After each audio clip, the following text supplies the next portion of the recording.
Berjalan bersama itu menyenangkan. Matthew itu sosok pemimpin yang punya banyak mimpi, serta langkah-langkah untuk mencapainya. Matthew juga merupakan sosok yang penuh kasih dan sabar.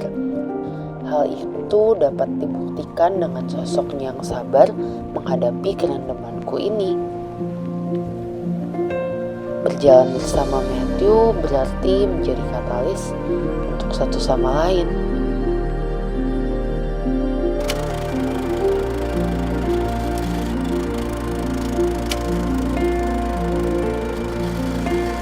Nadia itu periang, asik diajak bertualang.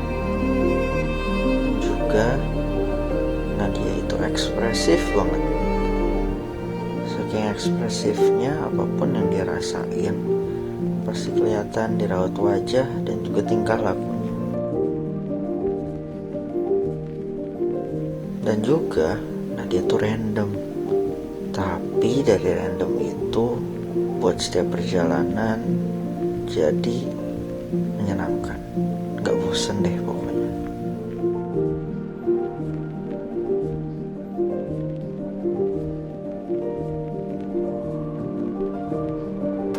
I believe that our journey will become a faithful journey together.